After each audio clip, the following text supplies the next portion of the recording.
आज भी हमारे देश में लालच देकर धर्मांतरण करवाया जाता है। आप कई बार ऐसी खबरें पढ़ते होंगे कि हमारे देश की सीमा पर मौजूद कई राज्यों में बड़े व्यवस्थित तरीके से जनसंख्या का अनुपात बदलने की कोशिश की जा रही है। धर्मांतरण और सांप्रदायिकता हमारे देश के बुद्धिजीवियों का सबसे प्रिय मुद्दा है, लेकिन जब भी इसके विरोध में आवाज उठती है तो ये तमाम बुद्धिजीवी, ये तमाम नेता दुखी और पीड़ित होने का अभिनय करते हैं। वो लोकतंत्र और धर्मनिरपेक्षता की दुहाई देते हैं और अभिव्यक्ति की स्वतंत्रता के नाम पर विलाप करने लगते हैं। ये वही बुद्धिजीवी और डिजाइनर इतिहासकार हैं जो ये कहते हैं कि बाबर हमारे देश में गुलाब का फूल लेकर आए थे। अलाउद्दीन खिलजी बहुत बड़े अर्थशास्त्री थे। मुगल बादशाह औरंगजेब फकीर थे और मुगल काल भारत का स्वर्णिम युग था। हमने बार बार इतिहास का प्रमाणिक अध्ययन करने के बाद आपके सामने सच रखा है। हमने आपको उन लोगों का लिखा हुआ इतिहास बताया है, सुनाया है, जिन्होंने अलाउद्दीन खिलजी को अपनी आंखों से देखा था, जिन्होंने मुगल सुल्तानों और बादशाहों के राज्य में बड़े बड़े पदों पर काम किया था।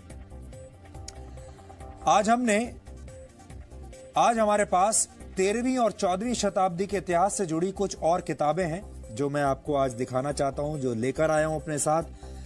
आज हमने इन किताबों का अध्ययन किया है और इन किताबों में जो कुछ लिखा है, अगर वो आपने पढ़ लिया या सुन लिया तो आप हैरान हो जाएंगे।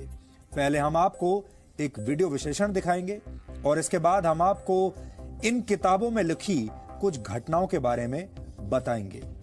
हमारे देश में कुछ लोगों ने अत्याचारी सुल्तानों और बादशाहों को महानायक बनाकर पेश किया है, लेकिन हम इन किताबों के जरिए, इस इतिहास के जरिए आपको इस महिमा मंडन की सच्चाई बताएंगे। आज आजादी के 70 वर्ष बीत जाने के बाद भी हमारे देश को 26 दिसंबर की इतनी बड़ी घटना के बारे में जानकारी नहीं है, लेकिन एक भारतीय होने के नाते हम अपना कर्तव्य समझते हैं कि भारत के लोगों को सही इतिहास के बारे में पता होना ही चाहिए।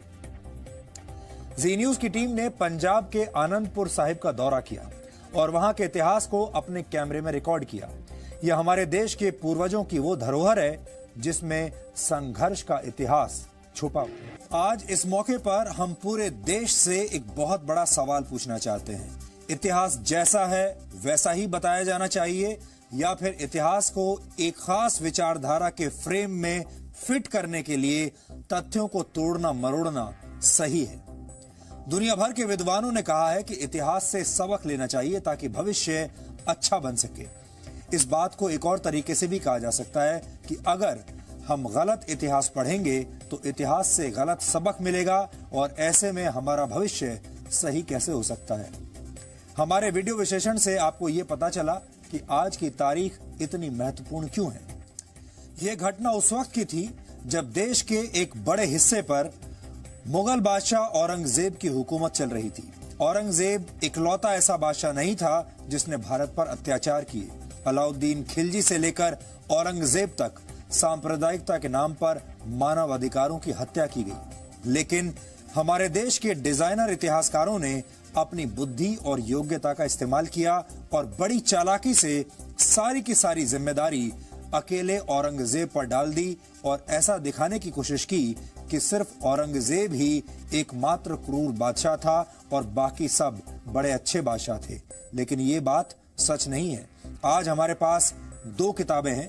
पहली किताब का नाम है आदि तुर्क कालीन भारत और दूसरी किताब का नाम है तुगलक कालीन भारत। आदि तुर्क कालीन भारत में 13वीं शताब्दी का इतिहास है, ये वो किताब है, और तुगलक कालीन भारत में 14वीं शताब्दी का इतिहास है। आदि तुर्क कालीन भारत नामक इस किताब में सल्तनत काल के इतिहास का संकलन किया गया है। ये इतिहास उन लोगों ने लिखा जिन्होंने सुल्तानों और बादशाहों के राज्य में अहम पदों को संभाला था, यानी ये वो लोग हैं जिन्होंने इन बादशाहों को बहुत करीब से देखा, और इसका अनुवाद सैयद अतार अब्बास रिजवी ने किया है। इस किताब के पेज नंबर 107 और 108 पर एक घटना का जिक्र है जिसके बारे में मैं आपको बताना चाहता हूं। मैं आपको पढ़कर सुनाऊंगा। यह घटना उस वक्त की है जब मिडिल ईस्ट पर मंगोल शासकों ने हमला किया था और उस हमले से बचने के लिए बहुत सारे इस्लामिक विद्वान स्कॉलर्स ने भारत में शरण ले ली थी।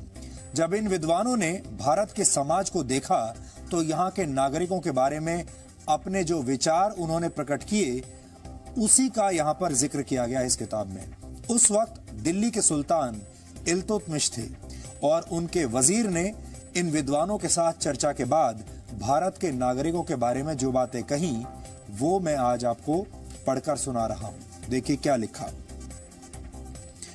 उस समय के कुछ प्रतिष्ठित आलिम सुल्तान शमसुद्दीन की सेवा में पहुंचे और उपर्युक्त समस्या का उसके सम्मुख बड़े विस्तार से उल्लेख किया। उससे निवेदन किया कि दीन हनीफी के लिए ये उचित होगा कि या तो हिंदुओं को कत्ल करा दिया जाए या उन्हें इस्लाम स्वीकार करने पर विवश किया जाए। हिंदुओं से खिराज तथा जजिया लेकर संतुष्ट न हो जाना चाहिए। सुल्तान ने उनसे वार्तालाप करने के पश्चात वजीर को आदेश दिया कि वो आलिमों की बातों का उत्तर दें और जो कुछ उचित हो उनसे कह दें। निजामुल मुल्क जुनैदी ने उन आलिमों से जो उपस्थित थे सुल्तान के सम्मुख कहा कि इसमें कोई संदेह या शक नहीं कि आलिमों ने जो कुछ कहा वो ठीक है। हिंदुओं के विषय में यही होना चाहिए कि या तो उनका वध करा दिया जाए या उन्हें इस्लाम स्वीकार करने पर विवश किया जाए, क्योंकि वो मुस्तफ़ा अलैहिस्सलाम के कट्टर शत्रु हैं। ना तो वो जिम्मी है और ना ही उनके लिए हिंदुस्तान में कोई किताब भेजी गई है और ना पैगंबर, किंतु हिंदुस्तान अभी अभी अधिकार में आया है। हिंदू बहुत बड़ी संख्या में हैं, मुसलमान उनके मध्य में दाल में नमक के समान है, यानी मुसलमानों की संख्या अभी बहुत कम है। कहीं ऐसा ना हो कि हम उपर्युक्त आदेश का अनुसरण प्रारंभ करें और वो सुसंगठित होकर, यानी हिंदू सुसंगठित होकर चारों ओर से विद्रोह तथा उपद्रव प्रारंभ कर दें। फिर हम बड़े कष्ट में पड़ जाएंगे। जब कुछ वर्ष व्यतीत हो जाएंगे और राजधानी के भिन्न भिन्न प्रदेश और कस्बे मुसलमानों से भर जाएंगे तथा बहुत बड़ी सेना एकत्र हो जाएगी, उस समय हम ये आज्ञा दे सकेंगे कि या तो हिंदुओं का कत्ल करा दिया जाए या उन्हें इस्लाम स्वीकार करने पर विवश किया जाए। ये ऐसा इसमें लिखा है। आदि तुर्ककालीन, इसमें अमीर खुसरो के लेख हैं, एसामी के लेख हैं, इब्ने बतूता के लेख हैं और बहुत सारे ऐसे उस वक्त के जो लोग हैं जिन्होंने इस युग में काम किया, इन राजाओं के साथ और इन बादशाहों के साथ, उनके लेख हैं। इसी तरह की एक और किताब है जिसका नाम है तुगलक कालीन भारत। ये वो किताब है। इसमें जियाउद्दीन ने 14वीं शताब्दी में दिल्ली के सुल्तान रहे मोहम्मद बिन तुगलक के इतिहास का वर्णन किया है। इसका अनुवाद भी सैयद अतार अब्बास रिजवी ने ही किया है। इस किताब के पेज नंबर 48 पर एक घटना का जिक्र है जो मैं आपको पढ़कर बताता हूं। उन्हीं दिनों सुल्तान मोहम्मद शिकार खेलने के नियम से बरन प्रदेश की ओर गया। उसने आदेश दिया कि समस्त बरन प्रदेश विध्वंस तथा नष्ट कर दिया जाए और हिंदुओं के कटे हुए सिरों को बरन के किले की अटारियों पर लटका दिया जाए। ये किताब भी बिल्कुल वैसी ही है जिसमें जैसा मैं आपको बता रहा था कि उन तमाम लोगों के लेख हैं इसमें जो इन्होंने इन बादशाहों के साथ काम किया है, जिसमें आमिर खुर्द, इब्ने बतूता, एसामी, जियाउद्दीन बरनी और बहुत सारे ऐसे लोग हैं जिनके लेख इसमें हैं। अब आपको समझ में आ गया होगा कि इतिहासकारों ने कैसे तुगलक के इन अपराधों को नजरअंदाज कर दिया। इतिहासकारों ने मोहम्मद बिन तुगलक के उन फैसलों के बारे में बताया जिसकी वजह से तुगलकी फरमान जैसी कहावतों का जन्म हुआ था। मोहम्मद बिन तुगलक को बड़ा दूरदर्शी और समय से आगे का व्यक्ति भी बताया गया, लेकिन इतिहास के इन तथ्यों को छुपा लिया गया।